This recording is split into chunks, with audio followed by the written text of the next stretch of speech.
Israel buka penyeberangan Rafah. Shalom, saya Monique Rakers dari YouTube Fakta Israel. Saudara, hari ini Minggu 1 Februari 2026 ada kabar baik buat warga Gaza. Warga Gaza yang ada di luar Gaza dan ingin kembali masuk ke wilayah Gaza sekarang sudah bisa masuk melalui penyeberangan Rafah, yakni penyeberangan antara Gaza dengan Mesir. Nah, yang ada di Gaza, Bapak Ibu, bisa juga untuk keluar menuju Mesir dan pergi ke negara-negara lain melalui penyeberangan Rafah. Kementerian Pertahanan Israel memutuskan untuk membuka penyeberangan Rafah ini untuk arus warga Gaza yang keluar dari Gaza selama perang itu sekitar 42.000. Ada yang alasan sakit, mencari pengobatan di luar Gaza. Ada juga karena warga negara ganda.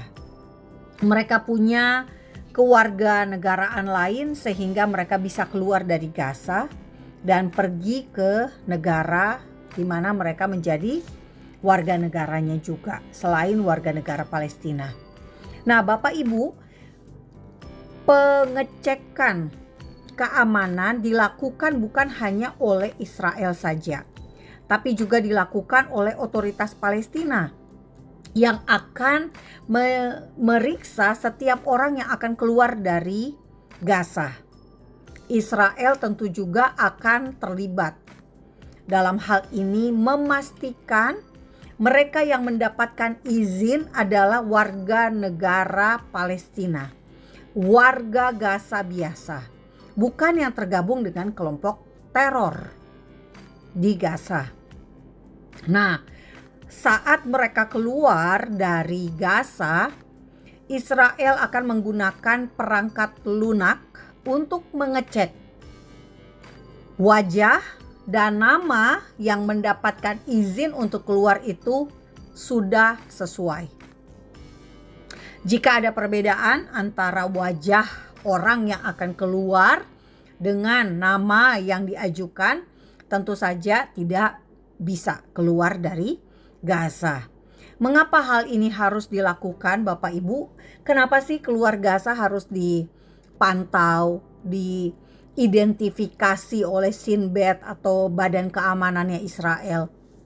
Karena memang masih ada kelompok teror dengan anggota yang aktif di Gaza ini, Bapak Ibu.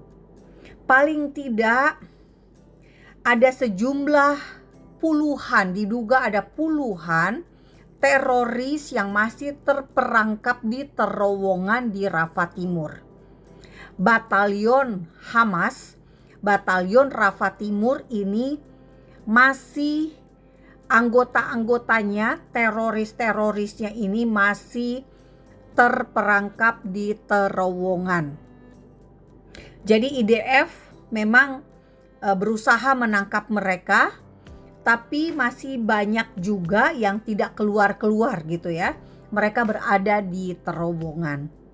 Nah, Bapak Ibu, seperti juga Bapak Ibu mungkin sudah ketahui, salah satu fungsi dari Dewan Perdamaian Gaza adalah membentuk pasukan stabilitas internasional yang akan berperan untuk menghancurkan terowongan, menghancurkan gudang senjata kelompok teroris, melucuti senjata-senjata organisasi teroris di Gaza, dan lain sebagainya. Jadi, sebelum ada pasukan internasional, pasukan stabilitas internasional ini, maka memang kelompok teror yang ada di Gaza itu belum dilucuti. Jadi, Israel harus memastikan mereka yang keluar dari Rafah ini adalah orang-orang yang benar-benar warga sipil Gaza, bukan kelompok teror. Nah, Bapak Ibu semua, mereka yang masuk dari Mesir menuju ke Gaza juga akan diperiksa. Diperiksanya tentu saja mereka akan terjadi koordinasi antara Mesir dan Israel, juga dengan misi pemantau dari Uni Eropa. Mereka ini yang akan memeriksa warga Gaza yang akan masuk ke daerah Gaza kembali. Mereka harus memastikan bahwa mereka betul-betul orang yang keluar dan akan kembali pulang, gitu ya. Data dirinya harus sama. Nah, Bapak Ibu, ini semua dilakukan tentu untuk memastikan keamanan, agar gencatan senjata yang saat ini berlangsung itu tidak menjadi konflik yang baru. Karena apa? Hamas pasti ingin kembali beroperasi. Hamas ingin kembali eksis. Jadi Israel harus memastikan mereka yang masuk adalah warga sipil biasa, bukan kombatan-kombatan dari kelompok teroris yang ada di Gaza. Saudara, pembukaan penyeberangan Rafah ini menjadi sebuah kabar baik bagi orang-orang di Gaza yang ingin keluar dan dipastikan bisa masuk kembali. Jadi tentu menurut fakta Israel ini adalah hal yang positif. Warga Gaza bisa pergi sejenak keluar dari Gaza, agar Gaza ini ketika dibangun kembali, ketika Gaza ini direstorasi, dipulihkan keadaannya, mereka semua akan kembali melihat Gaza yang lebih baik. Gaza yang tanpa terowongan teror, Gaza yang tanpa aset-aset teroris di mana-mana. Karena selama ini teroris menggunakan sekolah, TK, rumah sakit, rumah ibadah untuk kepentingan terorisme dan kekerasan.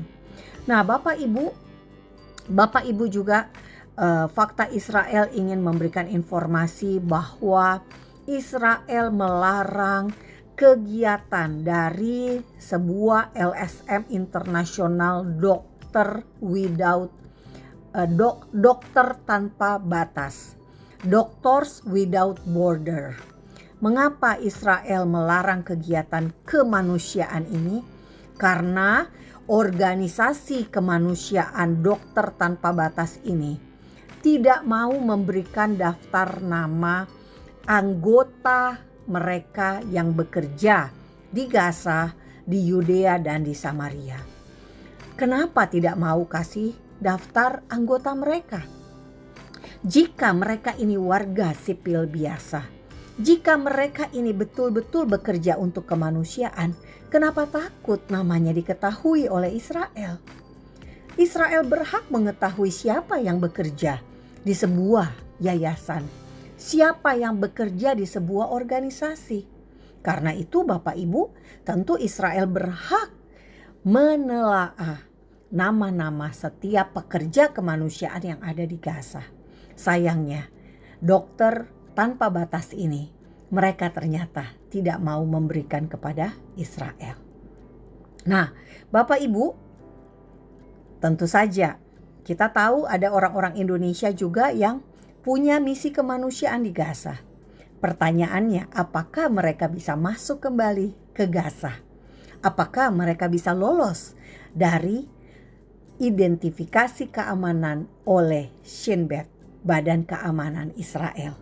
Apakah mereka bisa diizinkan oleh Mesir dan diizinkan oleh otoritas Palestina, serta misi pemantauan dari Uni Eropa? Saya Monique Rakers. Bapak Ibu, pastikan Anda semua mendukung pelayanan edukasi fakta Israel, agar orang Indonesia bebas dari kebencian terhadap Israel dan kita semua tidak setuju pada kekerasan dan teror. Am Yisrael Hai, bangsa Israel hidup.